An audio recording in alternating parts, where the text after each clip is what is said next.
अध्यात्म के जिज्ञासु लोग, जिन लोगों ने हमारी पिछली वीडियो देखी कि ध्यान क्या है, हमारे शरीर में चक्रों का क्या महत्व है, चक्र किस सिद्धांत पे कार्य करते हैं और चक्रों के द्वारा हम कैसे कुंडलिनी जागरण कर सकते हैं, तो ये सारी बातों का ज्ञान आप सभी के लिए जानना बहुत ही ज़रूरी है।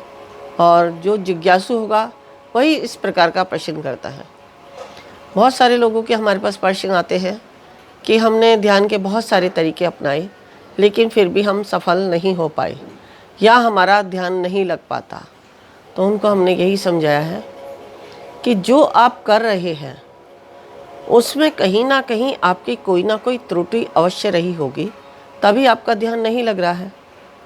तो अब ये तो जानना असंभव है कि त्रुटि क्या है, क्योंकि या तो वह व्यक्ति हमारे सामने ध्यान करे, तब हम उनकी त्रुटियों को जानकर उन्हें बता सकते हैं कि उनकी कहाँ त्रुटि हुई है।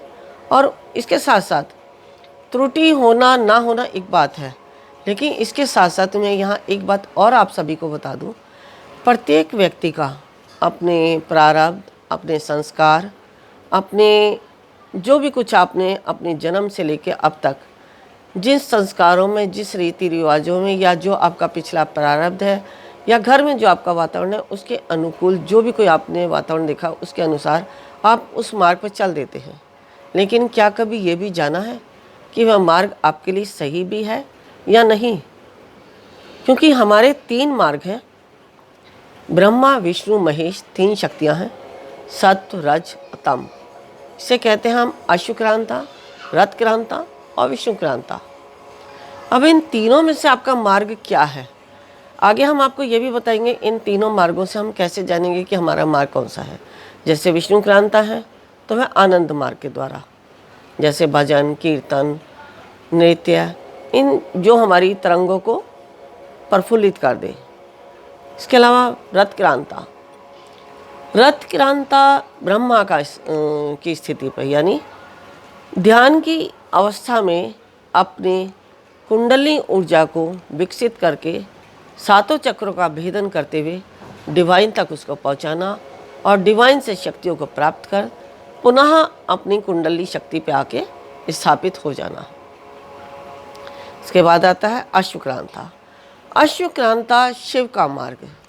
आप सभी जानते हैं शिव जो देवों में देव महादेव हैं, शिव ही हैं जो ओमकार के अर्थ स्वरूप हैं, शिव ही वो प्रकाश पुंज है जिससे सारी सृष्टि, पूरा ब्रह्मांड चलता है। वैसे तो हमारी तीनों ही शक्तियाँ त्रिदेव हैं, त्रिमूर्ति हैं, एक दूसरे के बिना हम कोई भी कार्य पूर्ण नहीं कर सकते। लेकिन शिव का जो मार्ग है उसमें क्या होता है, उसमें हम सारे मार्गों को पार करके ही वैराग्य की स्थिति तक पहुँचते हैं। सबसे पहले हमें आनंद मार्ग में जाना होगा, फिर ब्रह्म रथक्रांता के अनुसार हमें ज्ञान की प्राप्ति करनी है, फिर ज्ञान की प्राप्ति को प्राप्त कर हम वैराग्य की स्थिति पर आके मोक्ष के द्वार पर पहुंचते हैं। तो इस चीज़ को अगर आप समझते हैं, जानते हैं, तो आप आगे ज़रूर अवश्य पहुंच जाएंगे, आपको सफलता अवश्य मिलेगी। तो ये तो हुआ कि ये जो अगर जानना है तो इसके लिए आप यदि हमारे संपर्क में आएंगे तो हम ही जानेंगे। बाकी इसके अनुसार भी यदि आप कोई ध्यान भी कर रहे हैं तो उसमें भी सबसे जो ज़रूरी बात है वो यह है कि सबसे पहले तो आपका सेटिंग पोस्चर क्या है। अगर आपकी बैठने की अवस्था सही है तो भी आप ध्यान की स्थिति पर जा सकते हैं, या फिर जहाँ बैठकर आप ध्यान कर रहे हैं उस स्थान की ग्रेविटी कैसी है, उस स्थान की एनर्जी कैसी है, उस स्थान का वातावरण कैसा है, यह सब जानने के बाद ही आप ध्यान की अवस्था तक पूर्णता से पहुंच पाएंगे।